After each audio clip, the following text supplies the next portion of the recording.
Greetings, everybody, and welcome to the Media Files.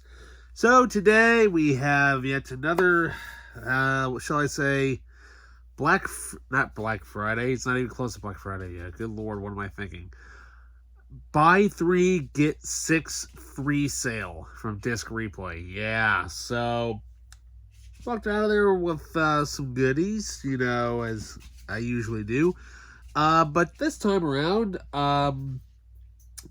this time it's more old school. Yeah, a little more of an old school update, as in films that are probably not for everybody, but if you enjoy, classic, film noir films from the early 40s, all the way through to about the 60s, within the origin of film itself, well then maybe you guys might want to try to track down some of these. Yeah. So, like I said, I really didn't find much there, but from what I found, hey, this is good enough for me because some of these films, I have never actually even seen before. Now, I've seen, I think one or two of them, yeah. So, anyways, all right, so let's start off with, gotta have some Bogart in your collection, right? And, I apologize. I feel like a hair or something. Anyways, so with Bogart, you gotta have some Bogart in your collection. Besides, of course, Casablanca and, Maltese Falcon, with those two movies being two of his most known movies. But this one here, I've never even heard of before, and, couldn't tell exactly what it was until I found out it was a Humphrey Bogart starred film. Of course, directed by William Wyler. We have Dead End. Yeah, sounded pretty interesting. So I'm like, well, why not? It's Bogart. Can't go wrong with Bogart. All right, and then also speaking of Bogart, we got a couple more here. Now, mind you, I don't think I've actually seen this particular one. I've heard of it, but I know it's really good, and it's up there also with some other ones. But of course, starring, besides Bogart, also stars Lauren Bacall. Yeah, definitely a classic film noir thriller. We have Dark Passage. Yeah, that sounded pretty cool, and I'm like, sweet, why not? So this is actually the third film that both Bogart and Bacall made together, and there's one more. I can't remember exactly what 4 movies it is, but anyways, I'll figure it out eventually at some point. Alrighty, then up next we have another film with Humphrey Bogart. I don't know. I've never even heard of this one. I want to say this is probably, this is like way later on in his career. But also, once again, directed by William Wyler, who, of course, he's one of 5 directors who came back from World War II and made a ton of movies. So here we have Humphrey Bogart and Frederick March in The Desperate Hours. This sounded interesting, and I'm like, yeah, why not? Something to Bogart's that I've never seen before, and so it'll be fun to sit down and watch these old school flicks over the weekend. So speaking of film noir, we're still continuing with this. So here we have a movie from 20th Century Fox. Now, this is actually from a series called the Fox Film Noir series, which is, of course, a series of films that they think that, people should probably, get their hands on, or, if they're interested, start making up the collection, right? Well, so here we have the first film in the Fox Film Noir series. We have Gene Tierney and Dana Andrews in Laura. Yeah, this is from what I hear, this is a definitive film noir classic. And not only that, though, this thing is absolutely loaded with extras, because most of the ones I just showed you, all they really have is, basically just the movie and, a few other little odds and ends. But hey, to have something with bonus features for an old school movie, that's cool. Speaking of movies that are cool, well, this movie's really, really long. It's definitely not for everybody, but it is definitely. Sadly, it's not like the uber special edition set. I want to get my hands on that at some point. That has all of the absolutely huge, amount of bonus features on it. Because I know the digital version has a butt ton of extras on there. But given the fact that this movie is, let's see here, about 4.5 hours long, and it was the most expensive movie, I think, still to this day. Well, especially for its time. But here we have, from 20th Century Fox, we got Elizabeth Taylor and Richard Burton in Cleopatra. Yeah, so this is definitely, if you enjoy old school fantasy Roman epicness, this is basically as epic as you could possibly get from around the time during the mid-60s. Now, had they made this today, I'm sure most of it probably would be CGI. Yeah.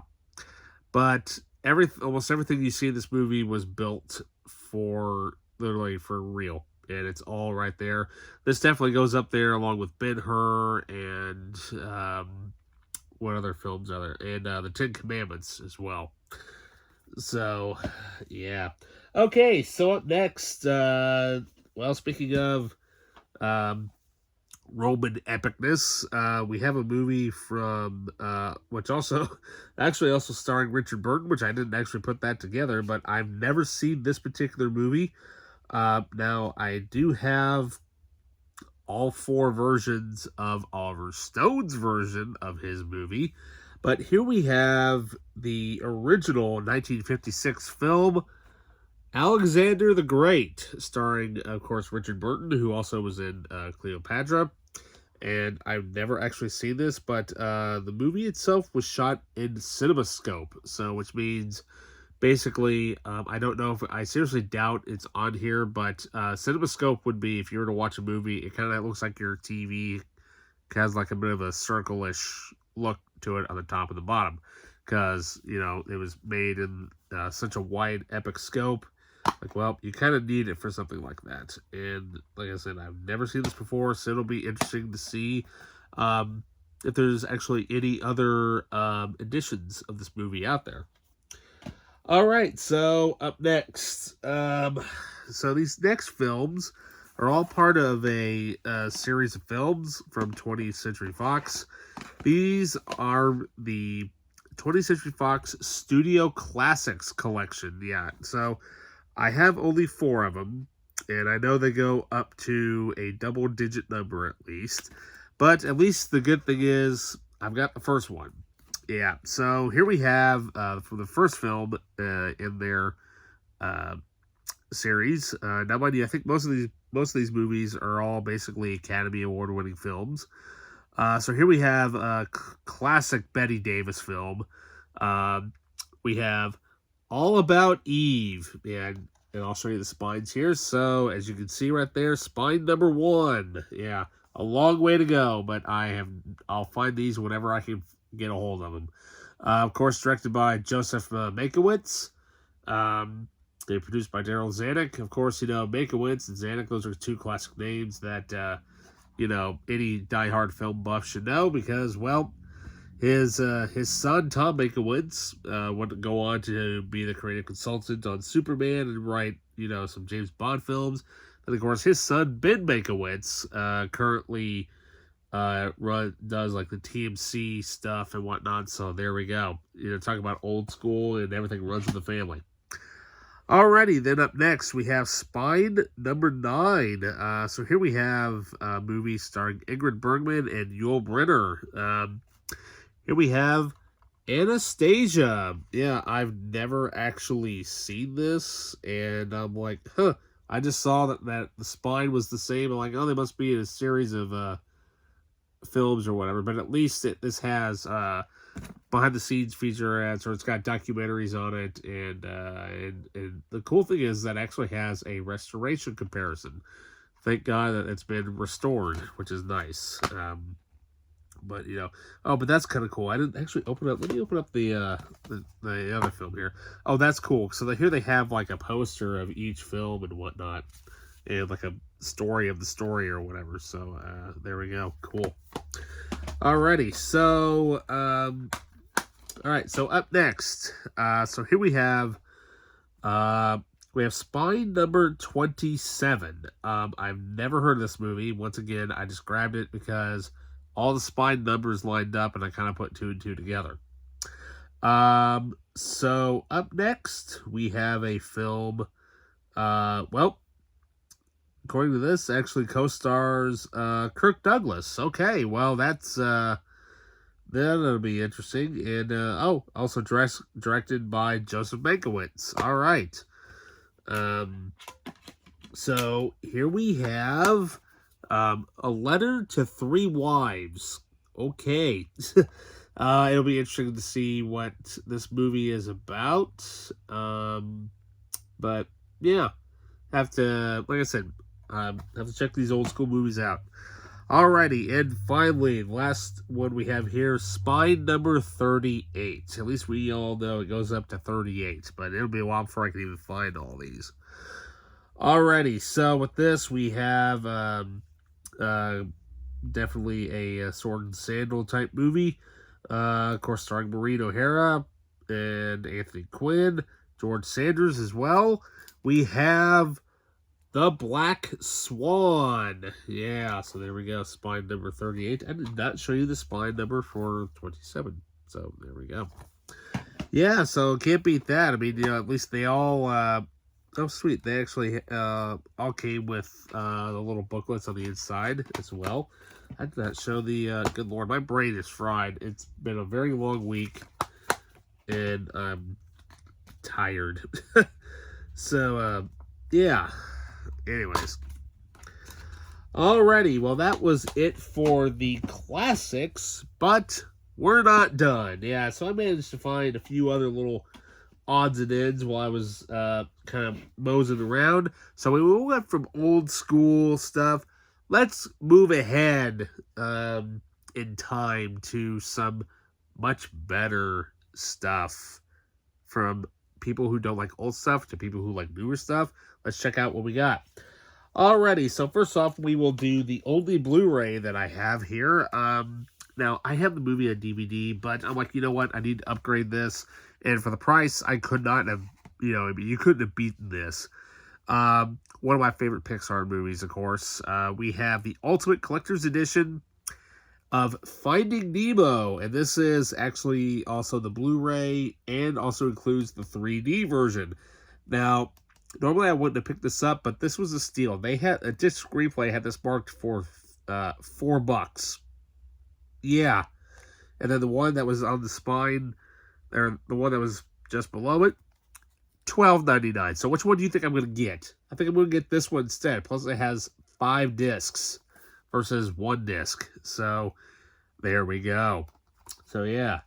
Alrighty. Well, we'll swerve back into time here a little bit. So here we have a double feature, which I never see there. And I'm like, I have to snatch this up. And I've never seen these classic sci-fi films. Now I can. So here we have, see, I think they're both, are they produced by the same producer? No, but they kind of somewhat go together. Alrighty, so here we have the Fox double feature of Irwin Allen's Voyage to the Bottom of the Sea and Fantastic Voyage. Yeah, so there we go. That's a cool double bill right there. Not really much as far as bonus features. Basically, just they're both films are in widescreen, trailers, and of course, audio English. Alrighty, so up next, now I've never seen this movie. It sounded interesting. Apparently it's U571 meets Poltergeist, apparently. But here we have from director David Towie, of course, the director of the Riddick saga. We have Below. Yeah, and I just kind of grabbed it because I noticed that I had another copy, but this one here actually had bonus features on it. I'm like, sweet, I'll take that edition instead. Now, sometimes the casing will be just the same, but they won't have any of the bonus content on there. Alrighty, so up next, now this one I definitely couldn't, I had to bring this home because I never see this Usually I see it with just the regular DVD, but I surprised I found it with the slipcover. And I think the slipcover is extremely hard to find. So here we have a baseball comedy, which I don't think I've ever seen, or if I have, it's been so long since I've actually seen it, and I've forgotten about it. But here we have Charlie Sheen and Tom Berenger starring in Major League. And I kid you not, this is the actual slipcover. And it has that fake football grass type stuff. And, of course, it's the Wild Thing edition. And that's usually how I see this movie, is just mainly by the spine there. I never see it with this, so I had to grab it. And I think this is pretty hard to find, especially with this really cool slipcover. Alrighty, so let's see, what else do we have here? So up next, we have a movie that I've borrowed from the library numerous times. I'm like, you know what? Damn it, it's about time I finally get this edition. One of my favorite movies about firefighters. It's not the John Travolta one, but this one is so good. I've seen it numerous times before, but I've never owned it. So here we have the 2-disc anniversary edition of Backdraft. Yeah, now this is the edition you want to get. This is the one that has a ton of bonus features on here, great documentaries, and also great score by Hans Zimmer. And, of course, the opening score that was used in the film, if any of you who watch, what is the name of that show? It's a Japanese show. It's a cooking show. I cannot remember what the name of it is. Anyways, but the opening theme that they use for that show came from Backdraft. Little tidbit of information there. Iron Chef is the name of the show. Yes, Iron Chef, the original Japanese version. Alrighty, so up next we got, let's see here, movie to add to the martial arts section. Heard of it, but I'm like, never seen it, but I'm like, well, and not only that though, I think it stars one of the actors, of course, from the Kickboxer series, David Bradley, and also introduces Mark Dacascos, who would, of course, go on to play one of the characters. I can't remember what his name is. The villain in John Wick Chapter 3, but also play probably the closest version to Brandon Lee's version of The Crow for the Stairway to Heaven TV series. We have American Samurai. Yeah, of course, directed by Sam Fergusberg. I really want to try to find and hunt down the American Ninja Blu-rays, because those have been masterly remastered, and they have documentaries about them. But then again, this is also from Canon, so, it's going to be awesome for its awesome cheesiness and whatnot. So, there you go. What can we say? Bloodsport with swords. There we go. Alrighty, and finally, we have some stuff to add to the DC animated collection. Yeah. So first up, we are adding to the DCEU, or animated series. This is one I've had trouble trying to find. I don't know why, but I found it. It's still factory sealed, which is awesome. So here we have the 2-disc special edition of Superman Unbound. Yeah, I'm like, that's pretty cool. I had to snatch that one up. And also, finally, this also completes the old school stuff. Yeah, somebody must have bought this at Big Lots and tried to sell it. So here we have the New Adventures of Superman Seasons 2 and 3. So that completes the New Adventures of Superman. And I think that's about almost all of the classic stuff that I need, minus, I think, 1 or 2 seasons of the Super Friends, I think. So, yeah. So there we go. Alrighty, well, that does it for this update. Stay tuned for more updates coming, well, pretty much after this video. Alright, you guys, so with that, don't forget to like, subscribe, hit that notification button. If any of you guys would like me to review any of these movies, please comment down below. All right, with that, you guys, see you next time.